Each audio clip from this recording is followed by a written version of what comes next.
तो लगातार हमारे पैनलिस्ट इस पर चर्चा कर रहे थे कि किस तरह से पंचायत चुनाव में जनता का क्या मूड होने वाला है, गांव का मूड क्या होने वाला है, और इस बार पंचायत चुनाव को विधानसभा चुनाव से भी जोड़कर देखा जा रहा है। तो एक सवाल यह भी है कि पंचायत चुनाव का असर यूपी में 2022 में होने वाले विधानसभा चुनाव पर पड़ेगा या नहीं पड़ेगा, और पड़ेगा तो कितना पड़ने वाला है। इस सवाल पर जवाब लेने के लिए आइए हम आपको तमाम उन ग्रामीणों की बातें भी सुना देते हैं कि उन्होंने प्राइम न्यूज के कैमरे के सामने क्या कुछ कहा है। थोड़ा बहुत तो असर पड़ सकता है।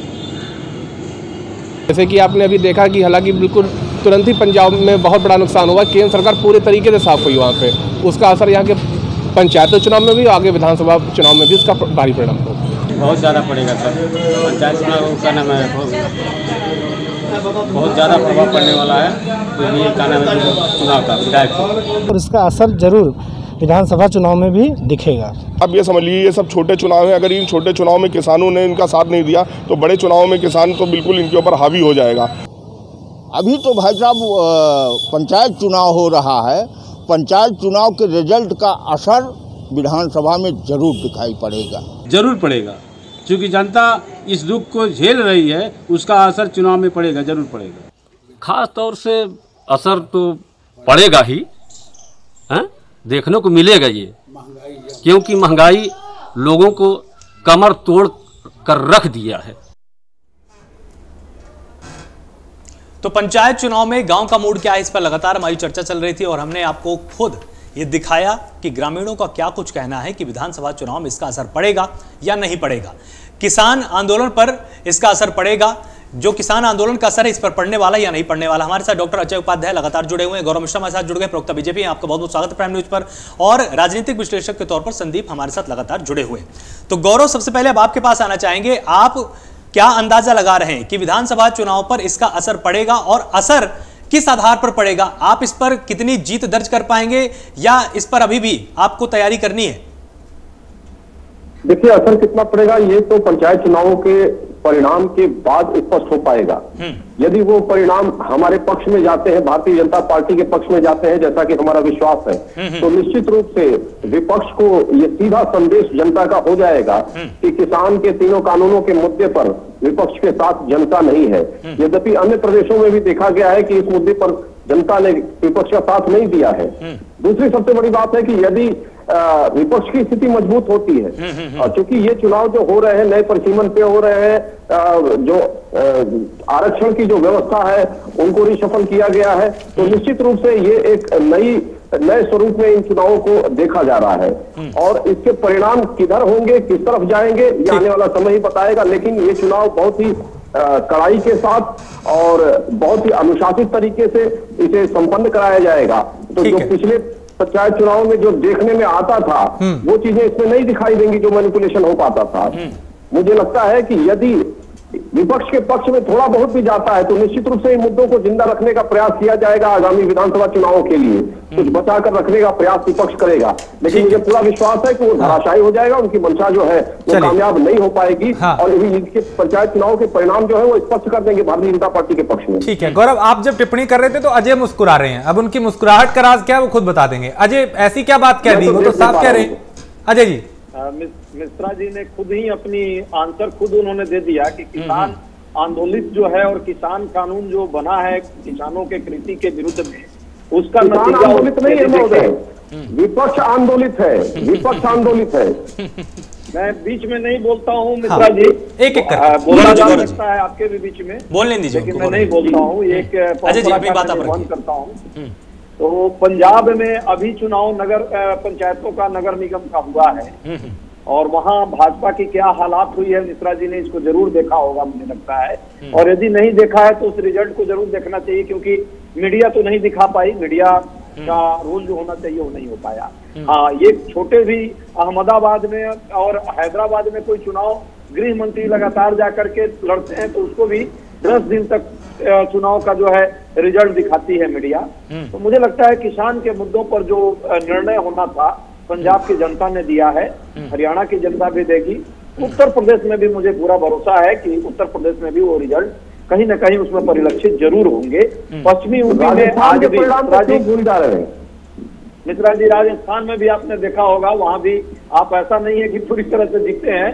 सरकार तो वहाँ तो विपक्षी सरकार है, वहाँ तो प्रचंड बहुमत से उनको आना चाहिए था। नहीं, किसान आंदोलन के दरमियान जो चुनाव हुए उसी पर मैं चर्चा कर रहा हूं। लेकिन अजय, पंजाब से उत्तर प्रदेश की तुलना करना, देखिए पंजाब में भारतीय जनता पार्टी चौथे नंबर पे है, वहां पे अकाली दल, उसके छोटे भाई की भूमिका में बीजेपी, आम आदमी पार्टी, कांग्रेस, उसके बाद बीजेपी है। तो और उत्तर प्रदेश में आप समझ सकते हैं सत्ता में है, केंद्र में भी है, तो उससे तुलना करना के साथ वहां ये परिणाम आए, यहाँ पे भी ये आएंगे। राजेश जी, उत्तर प्रदेश में, पश्चिमी उत्तर प्रदेश में तो भाजपा को आज के समय में कैंडिडेट मिलना मुश्किल है पंचायत चुनाव के लिए। जो लोग पहले से अपना बैनर पोस्टर लगा रहे थे, वो किसी न किसी रूप में माध्यम बना रहे हैं कि कैसे अपने बैनर को समेटे और कैसे बोरिया बिस्तर बदल करके दूसरे की तरफ या तो चले जाए या इंडिपेंडेंट लड़े। क्योंकि जो हाल है ग्राउंड में, वो ग्राउंड में शायद ये लोग नहीं देख पा रहे हैं। अभी ये रिजल्ट के बाद इनको समझ में आएगा। सेंट्रल यूपी के बारे में मैं पूरी तरह से स्पष्ट नहीं हूँ, लेकिन पूर्वांचल के मैंने चुनाव की भी बात यदि करेंगे तो पूर्वांचल से मेरा नाता है। मैं जानता हूँ पूर्वांचल में भी आज हालत बहुत अच्छा नहीं है भाजपा का, किसान के मुद्दों पर भी, महंगाई के मुद्दों पर भी, पेट्रोल डीजल के मुद्दों पर भी। लेकिन फिर भी मैं बार बार कहूंगा कि ये चुनाव स्थानीय चुनाव है और बहुत सारे स्थानीय मुद्दे भी इसमें रहेंगे। हम और मिश्रा जी जितनी भी बातें कर रहे, कांग्रेस, भाजपा, सपा, बसपा, लेकिन स्थानीय चुनाव में स्थानीय मुद्दों का भी एक अपना अहम रोल होगा। और मुझे पूरा भरोसा है कि वहाँ की जनता, उत्तर प्रदेश की जनता जो है सबसे जागरूक जनता पूरे देश में है और पंचायती राज चुनाव का जो रिजल्ट होगा वो रिफ्लेक्ट करेगा प्रदेश के सरकार के भी कार्य व्यवहार को, कार्यप्रणाली को और देश की सरकार के भी कार्यप्रणाली को।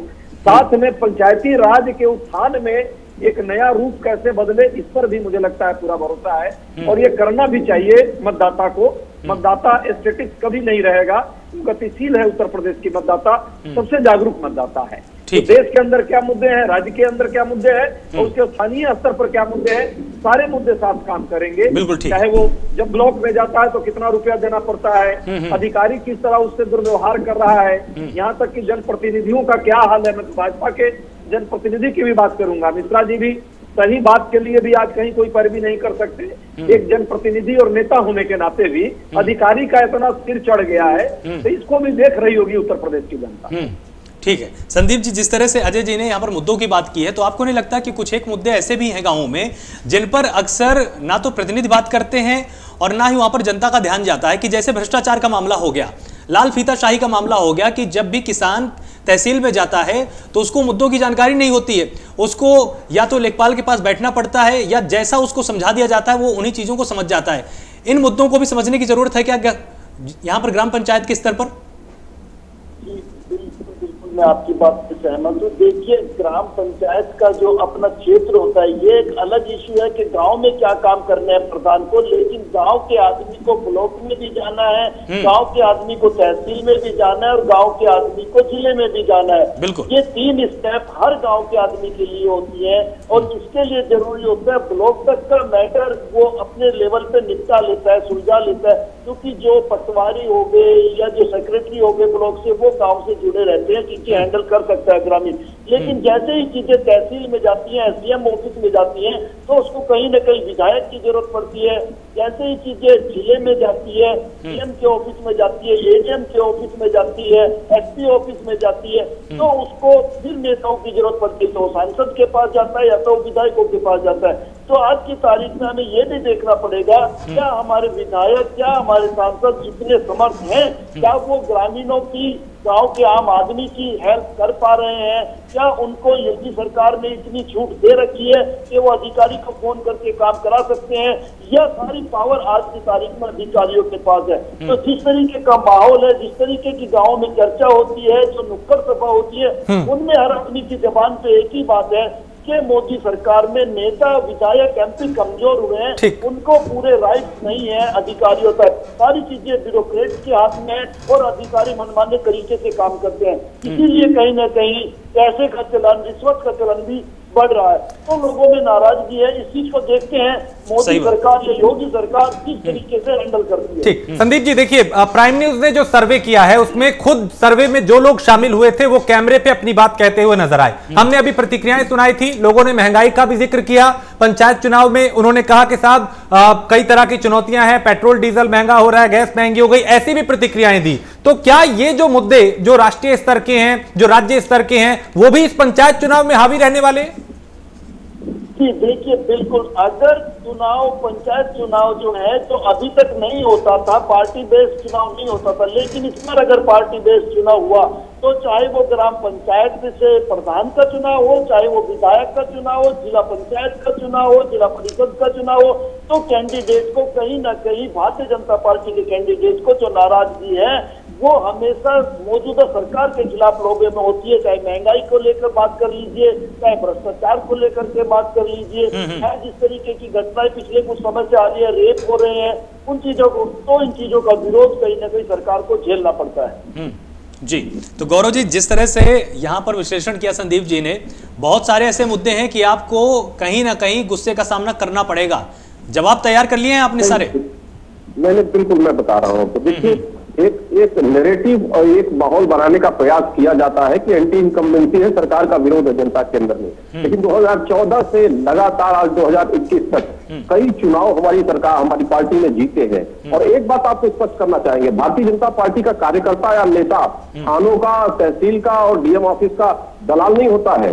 जो अन्य सरकारों में देखा जाता है कि सरकारी योजनाओं का वो सिर्फ दलाल ही नहीं बल्कि साझेदार भी होता है। और यही कारण है कि भ्रष्टाचार को बढ़ावा मिलता है और व्यक्ति केंद्रित पूरी व्यवस्था हो जाती है। हमारी सरकार में व्यक्ति केंद्रित व्यवस्था नहीं है, परिवार केंद्रित व्यवस्था नहीं है। हमारा कार्यकर्ता ईमानदारी से जो न्यायपूर्ण काम होता है उसकी पैरवी करता है, जो गलत काम होता है उसकी पैरवी एक व्यक्ति नहीं कर सकता। ये स्पष्ट निर्देश है हमारे संगठन का भी और हमारी सरकार का भी। इसलिए ऐसा लगता है कि ये सरकार का तो कार्यशैली और कार्य पद्धति दूसरे तरह का है। मुझे लगता है कि अब सरकार को बनाने का जो मैंडेट जनता ने दिया था वो उसी व्यवस्था को तोड़ने के लिए, ध्वस्त करने के लिए दिया था, जिसको हमारी सरकार ने, योगी आदित्यनाथ जी की सरकार ने 100% निभाया है।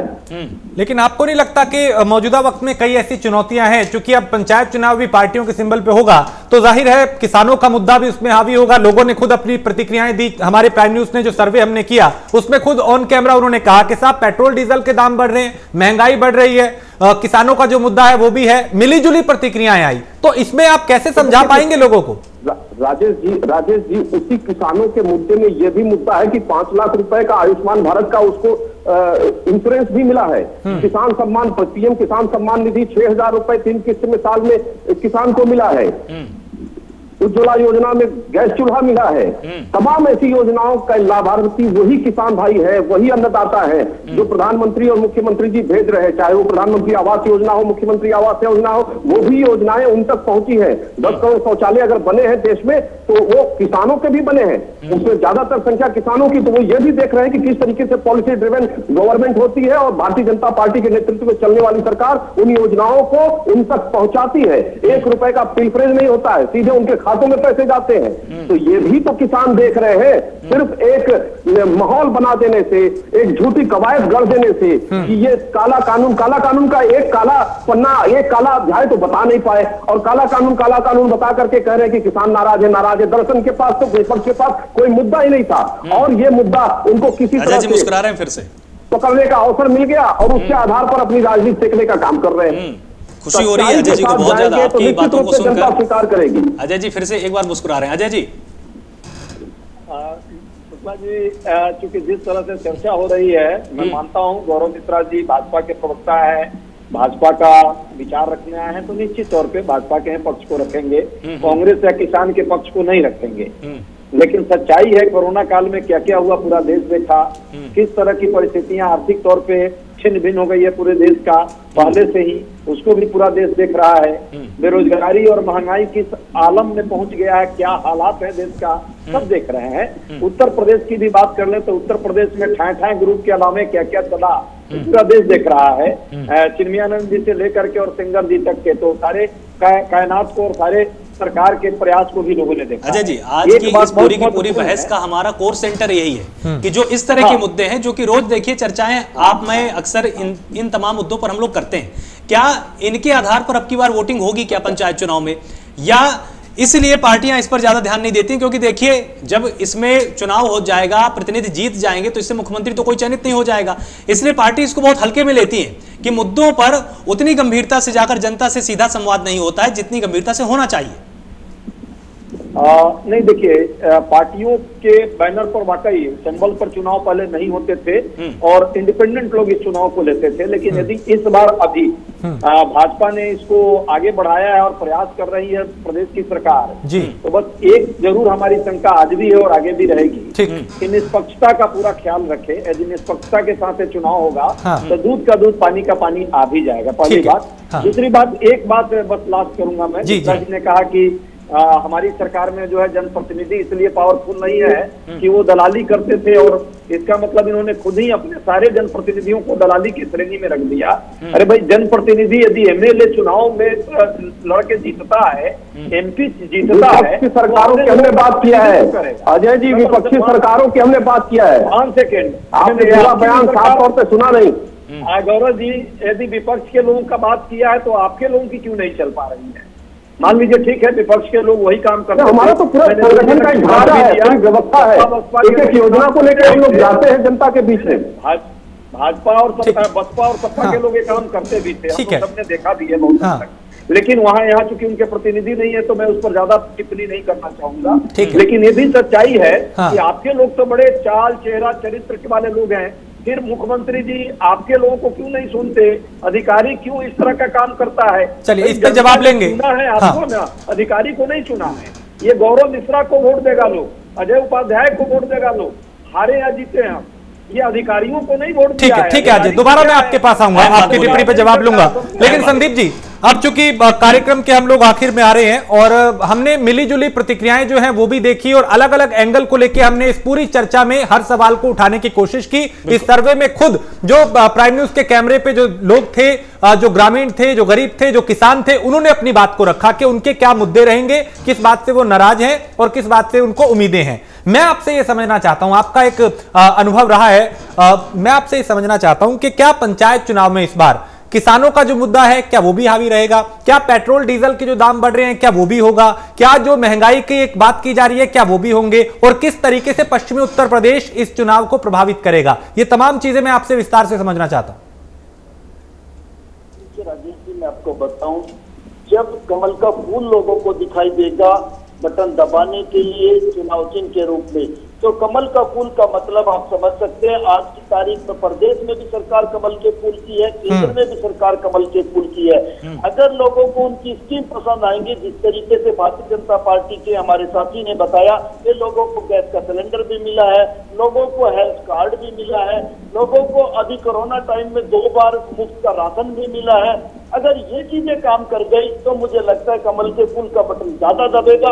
और अगर किसानों की और मजदूरों की नाराजगी है, इन किसान बिलों को लेकर नाराजगी है, अगर वो काम कर गई तो कहीं ना कहीं मौजूदा सरकार को या कमल के फूल को या बीजेपी को इसका नुकसान भी उठाना पड़ सकता है। और जब आप ग्रामीणों से बात करते हैं, चाहे आप शहरी आदमी से बात करते हैं, तो महंगाई सभी का मुद्दा है, बेरोजगारी सभी का मुद्दा है। लेकिन अगर आप ग्राम पंचायत की बात करेंगे, प्रधानी की बात करेंगे, न प्रधान के हाथ में महंगाई है, न प्रधान के हाथ में रोजगार है, न प्रधान के हाथ में बिजली है, न प्रधान के हाथ में ऐसी कोई स्कीम है कि वो एजुकेशन लाके खड़ी कर देगा या मेडिकल की फैसिलिटी आपको दे देगा। तो चीजें ग्रामीणों को समझनी पड़ेगी, इसमें ग्रामीण लेवल की आपको बात करनी पड़ेगी, प्रधानी के लेवल की आपको बात करनी पड़ेगी, क्योंकि आपको प्रधान बनाना है, आपको मुख्यमंत्री, विधायक, एमपी, एमएलए नहीं बनाना है। बिल्कुल गौरव जी, जिस तरह से इन्होंने एक बहुत अहम बात बोली कि ग्राम प्रधान की भूमिकाएं बहुत ही सीमित होती हैं, लेकिन आपको भी इतना मालूम होगा कि जो ग्राम पंचायत का पूरा ढांचा है उसमें टैक्स बहुत ही अहम भूमिका है, क्योंकि राज्य सरकार को छूट दी गई है कि वो विषय तय कर सकती है कि ग्राम पंचायत किस तरह के टैक्स स्थानीय स्तर पर वसूल सकती है। आप लोग इस पर कब ध्यान देंगे कि एक ग्राम प्रधान को कम से कम इतना तो मालूम हो कि अगर किसी जगह पर टैक्स लगाकर ग्राम सभा की या मान लीजिए ग्राम पंचायत की आय बढ़ाई जा सकती है और उससे किसी परिसंपत्ति का निर्माण हो सकता है, आप लोग इस पर बातचीत क्यों नहीं करते? नहीं, निश्चित रूप से देखिए गुजरात में ऐसा प्रयोग हुआ है। मुख्यमंत्री जब माननीय प्रधानमंत्री जी थे वहां पर, तो उस समय उन्होंने प्रयोग किया था और ऐसी ग्राम पंचायतों को पुरस्कृत भी किया गया।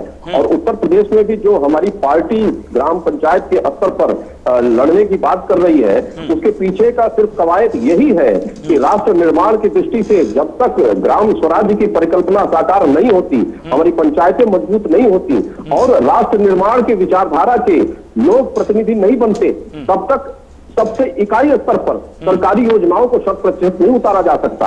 आज भी उत्तर प्रदेश के अंदर में बहुतायत में जो ग्राम पंचायतें हैं वो किसी न किसी विपक्षी दल के विचारधारा के प्रभाव में रहती है। यही कारण है कि बहुत जगह भ्रष्टाचार भी हम लोगों को देखने को मिलता है, बहुत जगह पार्शियलिटी भी देखने को मिलती है, बायस होकर के योजनाओं को वहां पे वितरित करने की समस्या भी देखने में आती है। तो इन चीजों से पार पाने के लिए, इनको दूर करने के लिए यह आवश्यक है कि राष्ट्र निर्माण के लिए संकल्पित व्यक्ति ही प्रतिनिधि बने और वो जवाबदेह हो देश के प्रति, संविधान के प्रति। ऐसा ना हो कि ग्राम प्रधान बन गया और एक साल में उसकी 3 स्टोरी की बिल्डिंग बन गई, उसके घर में मार्बल लग गया और पूरे ग्राम के विकास की व्यवस्था धूल धूसरित रह गई। वो उस व्यवस्था को ध्वस्त करने के लिए भारतीय जनता पार्टी ये संकल्प लेकर के आई है इन चुनावों में कि अपने जो समर्पित कार्यकर्ता हैं उनको प्रतिनिधि बनाया जाए, गौरव जी, उतारा जाए। तो आपको क्या उम्मीद है इस चुनाव से? आपको लगता है कि जो आप लोगों ने काम किया है उसके भरोसे पे कमल का बटन दबेगा, या फिर जो गुस्सा, जो निराशा दिखाई दे रही है उसके खिलाफ बटन दबेगा? देखिए, हमारे काम में सबसे अच्छी क्या बात है, जो जनता को इस बात का विश्वास है, समर्पण है, निष्ठा है, इस बात का पूर्ण भरोसा है मुख्यमंत्री जी के साथ और प्रधानमंत्री जी के साथ। तो ये फैक्टर कहीं न कहीं हमारा एक सशक्त पक्ष है जो जनता का हमारे साथ जुड़ा हुआ है और पंचायतों में भी ये पक्ष हमारे साथ काम करेगा और यही विश्वास है कि हमें इन चुनावों में भी सफलता मिलेगी। ठीक है अजय जी, आपको इस पूरे चुनाव से क्या उम्मीदें हैं कि अब की बार सब कुछ ऑल इज वेल होने वाला कांग्रेस के लिए, कि फिर वही बात बोली जाएगी कि नेक्स्ट टाइम ट्राई कर लेंगे? देखिए, कांग्रेस का कार्यकर्ता अपने हिसाब से और कांग्रेस का नेतृत्व वर्ग भी अपने हिसाब से इस चुनाव की तैयारी निश्चित तौर पे करेगा। प्रजातांत्रिक प्रक्रिया में भाग लेना और उसको सुदृढ़ करना, उसके साथ रहना, अपने विचारधारा के साथ खड़ा रहना, ये हमारी प्रतिबद्धता भी है और ग्राम स्वराज की परिकल्पना को आगे बढ़ाने के लिए आवश्यक भी है। तो हम जरूर इस पर ध्यान देंगे। सच्चाई ये है कि उत्तर प्रदेश में आम जनमानस की क्या हालात हैं और क्या पर किन परिस्थितियों में वो जी रहा है, ग्राम विकास के क्या दायरे हैं और क्या उनकी परिस्थितियां हैं, कम से कम उन मुद्दों को हम इस चुनाव के माध्यम से आम जन में ले जाने का प्रयास करेंगे। हमारा उद्देश्य निश्चित तौर पे राज्य की विफलताओं को लेकर के साथ साथ केंद्र में की सरकार जो काम कर रही है पूरा देश और पूरा राज्य जान रहा है। क्योंकि उत्तर प्रदेश एक जागरूक राजनीतिक वर्ग का मैं मानता हूं कि ये प्रदेश है जहां जागरूकता राजनीतिक दृष्टिकोण से सर्वाधिक है और निश्चित तौर पर यहाँ के लोग राष्ट्रीय और राज्यीय मुद्दे दोनों के साथ साथ स्थानीय मुद्दों को भी तवज्जो देते हैं। ये चुनाव स्थानीय मुद्दों पर होगा, स्थानीय लोग ही इसमें भाग लेंगे और मुझे लगता है कि इसका ज्यादा राजनीतिकीकरण नहीं किया जाना चाहिए था, लेकिन पता नहीं क्यों इतना अति आत्मविश्वास के साथ प्रदेश की सरकार इसको राजनीतिकीकरण करने का प्रयास कर रही है, जबकि इसमें ग्रामीण विकास के और ग्रामीण क्षेत्रों में राजनीति का ये रूप नहीं। संदीप जी से एक हम कोई बात फाइनल टिप्पणी लेंगे तो उस पर हम सब रहेंगे। ठीक है संदीप जी, इस बार जो पंचायत चुनाव होने वाला है इसमें हावी क्या रहने वाला है, जाति समीकरण की विकास? देखिए राजेश जी, मैं आपको बता दूं, जो ग्राम पंचायतों का चुनाव होता है, मैंने आपको पहले भी बताया था, वो परिवार बेस पे होता है, जाति बेस पे होता है या फिर धर्म बेस पे होता है। हर चुनाव हर गांव कहीं ना कहीं बटा हुआ है, कहीं जाट वर्सेस ठाकुर में बटा हुआ है, कहीं ठाकुर वर्सेस ठाकुर में बटा हुआ है, कहीं स्वर्ण वर्सेस दलित में बटा हुआ है, कहीं स्वर्ण वर्सेस मुस्लिम में बटा हुआ है। तो हर गाँव की परिस्थिति भी बंटवारे की होती है, कहीं तो परिवारों में बटा हुआ है। लेकिन इम्पोर्टेंट चीज ये है कि आप किसे चुनने वाले हैं। कैंडिडेट बनाना कैंडिडेट के हाथ में नहीं है, वोटर्स के हाथ में। मुझे लगता है वोटर्स को सोच समझ के वोट करना चाहिए, पढ़ा लिखा कैंडिडेट होना चाहिए जो ब्लॉक से, जिले से, गांव के डेवलपमेंट के लिए अच्छी योजनाएं लेके आ सके। ठीक है, तो आप सभी मेहमानों का बहुत बहुत शुक्रिया हमारे साथ जुड़ने के लिए। आप सभी ने बहुत ही धैर्य से और बहुत ही बेबाकी से पूरे प्रश्नों का उत्तर दिया, एक दूसरे को समझा है और पंचायत चुनाव में जिस तरह का रंग हो सकता है वो आपने समझाने की हमारे दर्शकों को पूरी कोशिश की। और प्राइम न्यूज ने भी पहली बार ऐसा प्रयोग करके दिखाया है पूरे देश में। हम जनता के बीच गए हैं, हमने जनता का लाइव सर्वे आप सबके सामने पेश किया और ये समझाने की कोशिश की है कि पंचायत चुनाव में जनता का मूड क्या है, गांव का मूड क्या है। राजेश, बिल्कुल, और इसमें कोई हवा हवाई बात नहीं, कोई कागजी ये सर्वे नहीं था, बल्कि हकीकत में जमीनी जो हालात थे प्राइम न्यूज ने अपने दर्शकों तक वो पहुंचाए। और जो सर्वे में लोग शामिल थे वो कैमरे के सामने आके उन्होंने अपनी चुनौतियां, अपनी परेशानियां और अपनी उम्मीदें इस चुनाव से पहले बताई हैं। देखना ये होगा कि क्या होगा आलोक, इसमें मूड जो है वो तो अब चुनाव में ही पता चलेगा। और पंचायत चुनाव का परिणाम विधानसभा चुनाव पे क्या असर डालेगा ये भी देखने वाली बात है। बिल्कुल, तो इस पूरी बहस में सिर्फ इतना ही। आप सब लगातार जुड़े रहिए प्राइम न्यूज के साथ। नमस्कार। नमस्कार।